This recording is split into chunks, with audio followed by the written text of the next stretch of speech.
నమస్తే welcome to special focus. Super 6 పథకాలపై Chandrababu special focus. Amaravati వైపు టాలీవుడ్ అడుగులు. ఈ టాపిక్స్ తో ఇవాల్టి స్పెషల్ ఫోకస్ చూద్దాం.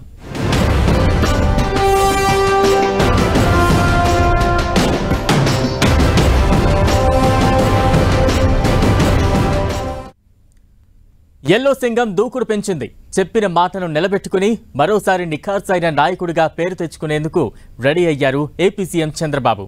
ఎన్నికల్లో హామీ ఇచ్చినట్లుగా సూపర్ 6 ప్రామిస్లను ప్రజలకు అందించేందుకు జెట్ స్పీడ్తో అడుగులు ముందుకు వేస్తున్నారు చంద్రబాబు. చెప్పాడంటే చేస్తాడంతే అంటూ జగన్ హయాంలో ప్రచారంలో ఉన్న మాటను ఇప్పుడు అధికారంలో ఉన్న చంద్రబాబు ఏకంగా చేతల్లోనే చేసి చూపిస్తున్నారు. ఇచ్చిన మాట ప్రకారం కేబినెట్ భేటీలో కీలక అంశాలకు ఆమోదం తెలిపారు. బాధ్యతలు చేపట్టిన వెంటనే సీఎం చంద్రబాబు సంతకాలు చేసిన అన్ని ఫైల్స్ కు ఆమోదముద్ర వేసింది మంత్రివర్గం.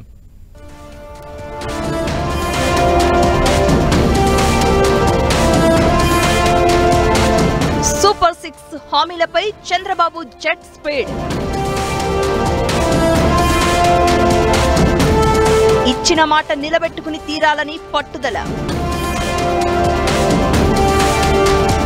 జూలై నుంచి 65 లక్షల మందికి పెరిగిన పెన్షన్.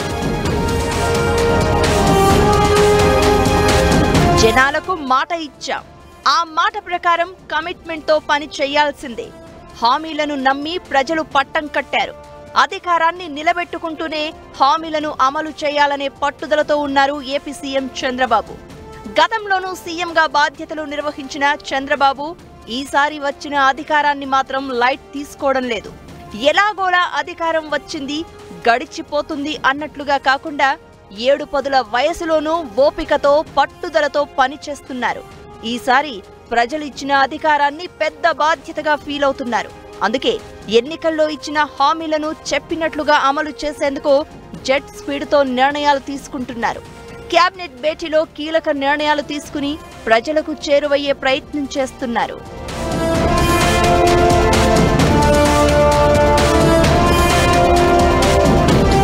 కేబినెట్ తీర్మానాల్లో మొదటిగా మెగా డిఎస్సి మొత్తం 16,347 పోస్టులు భర్తీ చేయనున్నారు. ఆ తర్వాత ల్యాండ్ టైటిలింగ్ చట్టం రద్దు, ఏప్రిల్ నుంచి పెన్షన్ 4,000కు పెంపు, అన్న క్యాంటీన్ల పునరుద్ధరణ, నైపుణ్య గణన అంశాలకు మంత్రివర్గం గ్రీన్ సిగ్నల్ ఇచ్చింది. కొత్తగా టెట్ నిర్వహించాలా లేదంటే టెట్ తో సంబంధం లేకుండా డిఎస్సి నిర్వహించాలా వంటి ప్రతిపాదనలపై చర్చించారు. డిఎస్సి నిర్వహణకు సంబంధించిన షెడ్యూల్ ను అధికారులు కేబినెట్ ముందుంచారు. జూలై 1 నుంచి డిఎస్సి ప్రక్రియను ప్రారంభించి డిసెంబర్ 10 లోపు 16,347 పోస్టులను భర్తీ చేసేలా ప్రణాళికను రూపొందించారు. ఇక విజయవాడలోను వైఎస్ఆర్ హెల్త్ యూనివర్సిటీ పేరు ఎన్టీఆర్ హెల్త్ వర్సిటీగా మారుస్తూ కేబినెట్ ఆమోదం తెలిపింది. ల్యాండ్ టైటిలింగ్ యాక్ట్ మీ అందరికీ తెలుసు. ఈ రాష్ట్రంలో ఈ ల్యాండ్ టైటిలింగ్ యాక్ట్ అనగానే భూ యజమానులందరూ కూడా ఉలికిపాటుకి గురయ్యారు. ప్రతిపాదించిన నీతి ఆయోగ్ ప్రతిపాదించిన చట్టానికి, మన రాష్ట్రం ఆమోదించిన చట్టానికి తీవ్ర వైరుధ్యాలు ఉన్నాయని చెప్పేసి మీకు మనవి చేస్తా ఉన్నాను. నేను ఈ బీజేపీ తీసుకొచ్చిందని చెప్తున్న ఈ చట్టాన్ని, వైఎస్ఆర్ కాంగ్రెస్ పార్టీ చెప్తున్న విషయాన్ని ఒకసారి చూస్తే బీజేపీ పాలిత రాష్ట్రం ఒక్కటి కూడా ఈ చట్టాన్ని ఇంకా అమలు చేయాల. మరి ప్రజలకు భరోసా కల్పించడానికి మరి ఈ చట్టాన్ని రద్దు చేయాలని చెప్పేసి కేబినెట్ తీర్మానించింది. పెన్షన్ల పెంపుపై మంత్రివర్గంలో చర్చించారు. ప్రస్తుతం ఇస్తున్న 3,000 పెన్షన్ను 4,000కు పెంచే నిర్ణయానికి ఆమోదం తెలిపారు. ఎన్నికల్లో హామీ ఇచ్చినట్లు జూలై 1 నుంచి గత 3 నెలలకు కలిపి వచ్చే నెలలో ఒక్కొక్కరికి 7,000 పెన్షన్ అందనుంది. 65 లక్షల మంది ఇంటి దగ్గరే 7,000 పెన్షన్ తీసుకోనున్నారు. ఆ తర్వాత ఆగస్టు 1 నుంచి మాత్రం యథావిధిగా నెలకు 4,000 పెన్షన్ వస్తుంది. గత ప్రభుత్వంలో ఇచ్చినట్లే ఇంటికి తీసుకెళ్లి అందచేయాలని నిర్ణయించారు. రాష్ట్ర వ్యాప్తంగా 65 లక్షల మంది లబ్ధిదారులకు పెన్షన్ ఇవ్వనుంది చంద్రబాబు సర్కార్. 65 లక్షల మందికి ఉపయోగపడే విధంగా 28 కేటగిరీస్ లో వివిధ వర్గాలకి పెన్షన్స్ ఏదైతే ఇస్తున్నారో వాటన్నిటిని కూడా పెంచడం జరిగిందని చెప్పేసి మీ అందరికీ మనం చేస్తా ఉన్నాను. నేను 4,000 రూపాయలకి ఈ పెన్షన్ పెంచడం జరిగిందని చెప్పేసి మనం చేస్తా ఉన్నాను. జూలై 1వ తారీఖున సచివాలయం స్టాఫ్తో ఇంటింటికి, ప్రతి ఇంటికి తీసుకువెళ్లి ఉదయం 6 గంటల నుంచి సాయంత్రం లోపల ఇవన్నీ కూడా పెన్షన్ అన్నిటినీ కూడా పెన్షన్దారుల చేతిలో పెడతామని చెప్పి డిస్ట్రిబ్యూట్ చేస్తామని చెప్పేసి కూడా సవినీయంగా మనం చేస్తాం. 3.5 గంటల పాటు జరిగిన కేబినెట్ సమావేశంలో కీలక అంశాలపై డిస్కస్ చేశారు.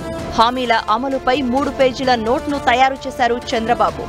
సూపర్ 6 పథకాల అమలుకు కావాల్సిన బడ్జెట్ రూపకల్పనపైన చంద్రబాబు ఫోకస్ పెట్టారు.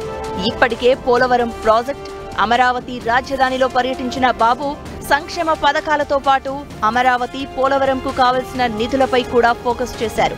నిధుల సమీకరణపై ఇప్పటికే అధికారులతో డిస్కస్ చేసినట్లు తెలుస్తోంది.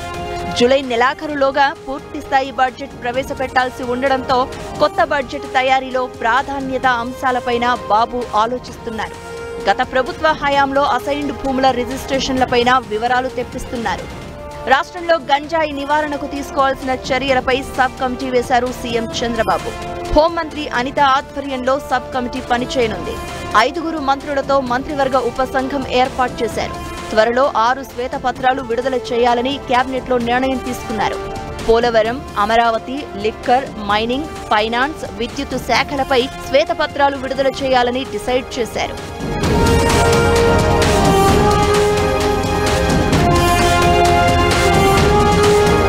కేబినెట్ భేటీ తర్వాత మంత్రులతో ప్రత్యేకంగా సమావేశమయ్యారు చంద్రబాబు.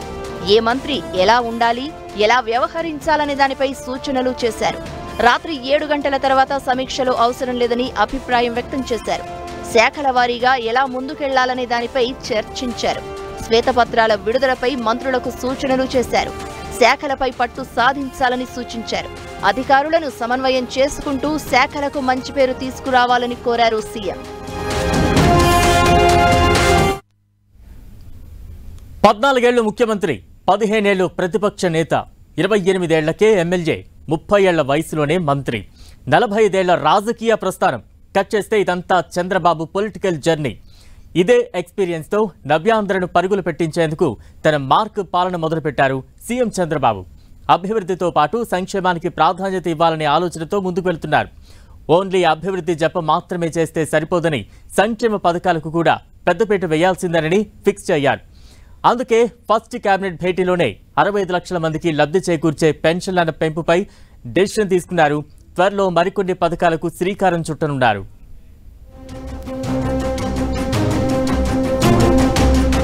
అభివృద్ధి, సంక్షేమమే టాప్ ప్రయారిటీ.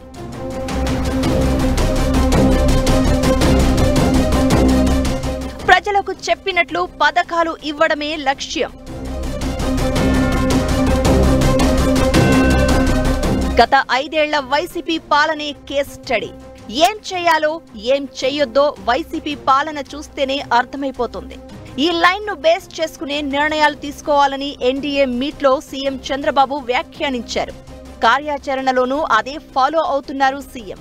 ప్రజా అభిప్రాయానికి వ్యతిరేకంగా ఏ నిర్ణయం ఉండకూడదని జాగ్రత్త పడుతున్నారు.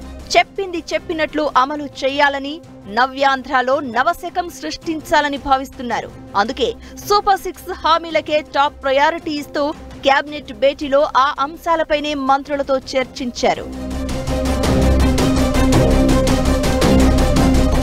4వ ఏపీ సీఎంగా బాధ్యతలు చేపట్టిన చంద్రబాబుపై ఏపీ ప్రజలు ఎన్నో ఆశలు, నమ్మకాలు పెట్టుకున్నారు. అయితే సీఎం చంద్రబాబు నాయకత్వానికి భవిష్యత్ సవాలుగా మారనుంది. ఓవైపు రాజధాని లేని రాష్ట్రం, మరోవైపు సంక్షేమ పథకాలపై గంపెడాశలు పెట్టుకున్న జనం. ఈ రెండింటినీ బ్యాలెన్స్ చేస్తూ ముందుకు వెళ్లాల్సిన బాధ్యత చంద్రబాబుపై ఉంది. అందుకే ఆచితూచి వ్యవహరిస్తున్నారు ఆయన. గత ప్రభుత్వానికి డ్యామేజ్ చేసి ఇప్పుడు తమకు ప్రజల్లో మంచి పేరు తెచ్చే పథకాలపై ఫోకస్ పెట్టారు చంద్రబాబు. ల్యాండ్ టైటిలింగ్ యాక్ట్ విషయం జగన్ సర్కారుకు చాలా మైనస్ చేసింది. ఈ విషయమే ఎజెండాగా ఎన్నికలు జరిగాయని కూడా చెప్పుకోవచ్చు. దీనిపై జగనే స్వయంగా వివరణ ఇచ్చినా ప్రజల్లో పెద్దగా రెస్పాన్స్ రాలేదు. ల్యాండ్ టైటిలింగ్ యాక్ట్ తో ప్రజల ఆస్తులకు రక్షణే ఉండదని, ప్రభుత్వ ఆధీనంలోకి జనం ఆస్తులు వెళ్తాయని టీడీపీ చేసిన ప్రచారాన్నే జనం నమ్మారు. అందుకే ఇప్పుడు ల్యాండ్ టైటిలింగ్ యాక్ట్ ను రద్దు చేసింది ఏపీ కేబినెట్. త్వరలోనే పూర్తి స్థాయి ఉత్తర్వులు కూడా రానున్నాయి. డిఎస్సి విషయంలోనూ గత ప్రభుత్వం 6,000 పైచిలుకు పోస్టులతో నోటిఫికేషన్ వేస్తే ఇప్పుడు చంద్రబాబు 16,000కు పైగా పోస్టులతో మెగా డిఎస్సి వేశారు. టెట్ లేకుండా డైరెక్ట్ గా డిఎస్సి రాసే అంశాన్ని కూడా పరిశీలిస్తున్నారు. దీంతో నిరుద్యోగులకు దగ్గరయ్యే అవకాశం ఉంటుందని అంచనా వేస్తోంది టీడీపీ. చంద్రబాబు నాయుడు మెసేజ్ ఏమిస్తున్నాడంటే ఆ హామీలన్నీ గురించి జగన్మోహన్ రెడ్డి గారు నేను ఇవన్నీ చేశా, కొత్త ప్రభుత్వం వస్తే మానేస్తారు అని అంతానికి వంక లేకుండా ఒక ఎక్స్క్యూజ్ లేకోకుండా అది వెంటనే చేస్తున్నారు. అది కూడా ఎందుకంటే లేకపోతే కొన్ని రోజులు అయిపోయాక చేస్తే ఆపోజిషన్ పార్టీ డిమాండ్ చేశాక చేసినా ఆయనకు ఆ క్రెడిట్ రాదు కాబట్టి అర్జెంటుగా నేను ప్రామిస్ చేసి చేస్తున్నా. పూర్వం ఆ ప్రభుత్వాలు ఏమి ఇచ్చినా అవి కంటిన్యూ చేసి కొంచెం ఎక్కువ చేస్తున్నా. ఆ మెసేజ్ ఇవ్వటానికి అర్జెంటుగా ఎవరైతే ఆయనకి ఓట్లు వేసిన వాళ్ళు, ఆయన alliesకి ఓట్లు వేస్తారు, జగన్మోహన్ రెడ్డి వేసిన వాళ్ళు అందరికీ మెసేజ్. ఇక అన్న క్యాంటీన్లు చంద్రబాబు హయాంలో మంచి ఉద్దేశంతో తీసుకొచ్చిన ఈ క్యాంటీన్లు పేదలకు ఎంతో ఉపయోగపడ్డాయి. 5 రూపాయలకే టిఫిన్, 5 రూపాయలకే భోజనం అందిస్తూ అన్న క్యాంటీన్లు నిర్వహించింది టీడీపీ ప్రభుత్వం. వైసీపీ అధికారంలోకి వచ్చాక వీటిని తీసేశారు. ఇది ఏపీ ప్రజలపై ఇంపాక్ట్ చూపించింది. వైసీపీపై వ్యతిరేకత రావడానికి కారణమైంది. అందుకే తిరిగి 203 అన్న క్యాంటీన్లను ప్రారంభించి పేదలకు కడుపు నింపాలని ఆలోచన చేసింది చంద్రబాబు ప్రభుత్వం. ఇక పెన్షన్ల విషయంలో జగన్ కు విపరీతమైన ప్రజా ఆదరణ వచ్చింది. ఇంటికే పెన్షన్లు పంపి పేదలకు దగ్గరయ్యారు జగన్. ఇది గమనించిన చంద్రబాబు వైసీపీ ప్రభుత్వం ఇస్తున్న దానికంటే 1000 రూపాయలు ఎక్కువ ఇవ్వడంతో పాటు ఏప్రిల్ నెల నుంచే పెంచిన పెన్షన్ ఇస్తామని చెప్పడం చాలా ప్లస్ అయింది. ఎన్నికల ప్రచారంలో చెప్పిన ఆ మాట ప్రకారం ఇప్పుడు 4,000 పెన్షన్ కు క్యాబినెట్ గ్రీన్ సిగ్నల్ ఇచ్చింది. సేమ్ టైం ఇప్పుడు ఏప్రిల్ నుంచే పెరిగిన పెన్షన్ అమౌంట్ ను కలిపి వచ్చే నెల 7,000 రూపాయలు ఇవ్వనున్నారు. దివ్యాంగుల పెన్షన్ 3,000 నుంచి 6,000కు పెంచారు. పెన్షన్ల కోసం ఏడాదికి 33,000 కోట్లు ఖర్చు చేయనుంది ఏపీ సర్కార్. బాబు అంటేనే అభివృద్ధి, విజనరీ అనే నమ్మకం మెజారిటీ ప్రజల్లో ఉంది. కేవలం అభివృద్ధి మాత్రమే చేసినా ప్రజల్లో వ్యతిరేకత వస్తుంది. సంక్షేమాన్ని మాత్రమే పట్టించుకుంటే జగన్ పరిస్థితి తమకు ఎదురవుతుందని, అభివృద్ధి, సంక్షేమం రెండింటినీ జోడెద్దుల్లా నడిపించాలని వ్యూహ రచన చేస్తున్నారు చంద్రబాబు. ఇందుకోసం కేంద్రం సహకారం అవసరమని భావిస్తున్నారు. అందుకే ఎన్డీఏ సర్కార్లో టీడీపీ కీలకంగా ఉన్న మంత్రి పదవులు, స్పీకర్ పదవి విషయంలో పట్టుబట్టకుండా కాంప్రమైజ్ మోడ్లో వెళ్తున్నారు చంద్రబాబు. కేంద్రం నుంచి సాధ్యమైనంత ఎక్కువ నిధులు తెచ్చి నవ్యాంధ్రను అన్ని రంగాల్లో పరుగులు పెట్టించాలని ప్లాన్ చేస్తున్నారు.